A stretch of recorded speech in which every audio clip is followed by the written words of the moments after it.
Hello and welcome back. This is video number 7. We're going to talk about how to set up your ad sets. Now, we talked about campaigns briefly before. Ad sets, however, allow you to target specific groups, their locations, their countries, different audiences, their likes, their interests, the budget. You can specify that as well. So when you create different ad sets, you want to make sure that you create a different ad set for a different location. So you don't want to create an ad set with tons and tons of countries together, unless they are perhaps the third world countries. But for the most part, what we like to do is we like to segment and try to create as many different ad sets as possible. That way we kind of get more of a granular view of what's actually converting into page likes. So if we find out that maybe a specific city in a specific country is converting really, really well, then instead of targeting the whole country and losing money that way, you can instead target that specific city. And then your cost will actually drop because the engagement increases, right? So just keep that in mind when you create your ad sets. Now, Facebook is going to ask, what page would you like to promote? So in this case, you want to just click on that and specify that. And if we scroll down, the next section is audience. So we have custom audiences. So unless you are aware of what this is, just ignore it. But basically, custom audiences are, think of lists or email lists, basically, of people that have visited a certain page and hit your pixel. So if you do have a custom audience, you can enter that here. Now, for now, just ignore this. So if we scroll down further, it says location. So people who live in this location, everyone in this location, people recently in this location, or people traveling in this location. So that gives you a better idea of who to target. So if your product or service relates more to these, you may want to choose those. In this case, we always choose people who live in this location. A lot of times it will choose your country by default. So we're just going to click X here and it's going to say missing audience location. Now, in this case, we want to target the third world countries. So we've got Bangladesh here. And another thing that you have access to is regions. So if you click on browse, what Facebook will do is it'll list out regions. So we've got free trade areas, emerging markets, app store regions, the Europe area. So free trade, you can go to Asia down here. So Asia down here encompasses Australia, Brunei, Hong Kong. So these are actually what we call, some of these are actually tier 1. So we don't want to do that off the bat because that will just increase our costs. So what we like to do is, if you're not aware of what country to target, you can actually simply go to google.com, type in the keyword term, list of third world countries, and scroll down and just try to look for it. So it says third world countries 2019. Now obviously this most likely is going to stay the same throughout the next few decades. But if we go back over here. Okay, so I scrolled down the page and I found a list of third world countries. So we can see a list, we can see the population here. So what we could do is we could sort by population.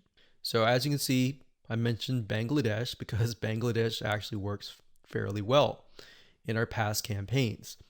So we've got that, we've got Ethiopia, we got Congo, Tanzania, Myanmar is another one. Let's see, Myanmar. Okay, so when we go back here, we can type in that country and we just click it like that. Now, I want you to know that some countries may not exist. So you might type in some and think, okay, where is it? It's because some of them just don't have access to Facebook at all, or Facebook hasn't been allowed into that territory yet. Now, if you don't want to enter them one by one by one, you can create a list of them and then enter them and copy and paste them in here by clicking add locations in bulk and going through that process. Next, we have age and gender. Generally speaking, you want to choose something broad. You always want to start out broad and then get narrow later down the road, unless you've done tests before and you know that the age range is a specific group, because otherwise you might be ruling out people who may be within an age range that you're not targeting. That is actually going to be a highly engaged audience. So we're going to leave that as it is. Now, languages. Because we are targeting third world countries, we know that a lot of them speak English, but some of them might be getting on Facebook and they may not speak English. So if that's the case, they're going to see your ad and you're going to pay money to someone who you're essentially not going to be able to communicate to. So we enter English here. Next up, we have detailed targeting. This is very important as well because this will allow you to target on a granular level as to what people's interests are. Now, if you're not familiar with how Facebook interests works, this is basically how it works. So Facebook has what we call a Facebook tracking pixel. And these are pixels that are placed by website owners like us on our websites. Whenever somebody visits those pages, they are then pixeled, or Facebook sees them and they see them visiting, let's say, a barbecue website. So the people that you're targeting are actually interested in that particular interest. So there's different things you can target. You can target, we'll just type in motivational. So we got, you can see motivational quotes here. So that's one. Now, if you type that in again, motivational quotes, sometimes it'll give you suggestions and you can click suggestions and it'll give you a list of other similar interests that are directly related to this particular interest. And you can pick and choose those. Now, I want to say when it comes time to analyzing your data, Facebook will actually tell you where the Facebook page likes come from and based on what targeting. So even if you have several in here, it's okay. Next up, you can specify people of specific Facebook pages, or you can exclude people of that particular page. Next up, we have automatic placements. In other words, where do you want Facebook to show your ads to the right people? So automatic placements, what that means is Facebook will use their artificial intelligence to place your ads. If you click edit placements, you can then specify which places you want your ads to appear. So you can do all devices, which is highly recommended if you're starting out and you don't know just yet. It's better to start general than more specific, because if you start specific, you can't go backwards. It's kind of like taking an image and then making it small and cropping it and decreasing the size and just trying to get back to the bigger size. It doesn't work that way. So you got to start general and then move to specific. So just to keep things simplistic, we usually choose automatic placements because we're utilizing Facebook's extremely smart artificial intelligence. Okay, so we got optimization and spending controls. Usually just keep everything by default and click continue. And that's it. So that's all there is in terms of setting up an ad set. Now we can create an ad, which is the images, the content that you want to essentially put against each other. And Hello and welcome back. This is video number 8, and we're going to talk about how to create an ad. So if you've reached this far, just want to say congratulations, you're almost done. All you need to do is get the images that we discussed earlier and upload them here. Now, because our strategy is to get both social proof, the page likes, and the engagement, which is getting people to interact with your Facebook fan page, not just the likes, because when somebody comes to your page, the likes are the initial attraction, and then seeing people actually interacting with your fan page is the next step. So to do that, what you need to do is when you go to the ad, you can either create a new ad and insert images here, or you can use an existing post. So what you want to do is you want to use an existing post for the majority of time, simply because you want to drive people to that specific post. You want people to interact, and it's a two bird with one stone. So in this case, you're not just driving people to an ad that is not on your Facebook fan page, but you're instead driving people to a post that is on your page. So you're getting the engagement, you're getting the likes. And the more money you put into it and the lesser you spend in terms of the likes, that will actually help you double or triple the social engagement. Now, you can also create an ad just to test different images as well separately from your post by simply adding the images here, and then down here, adding the text and adding the links.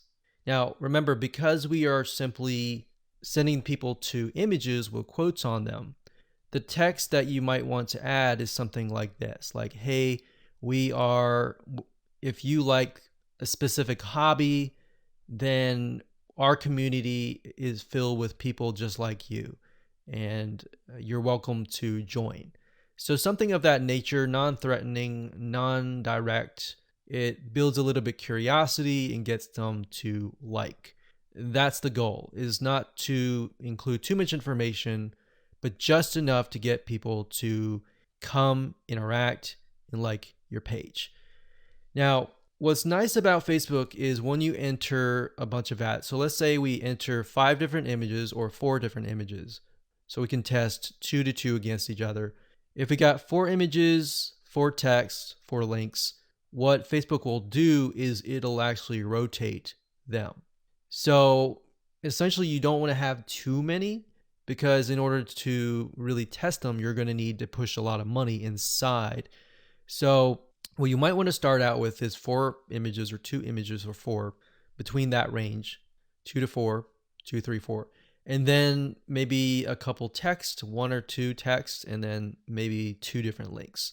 And then let Facebook's artificial intelligence test things out and actually figure out which is actually converting, and then go from there.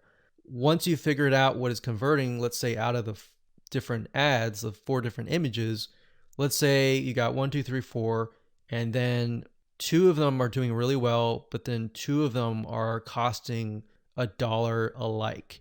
In those other 2 cases, if you're getting enough traction from the other 2, you should go ahead and pause those just to see what happens.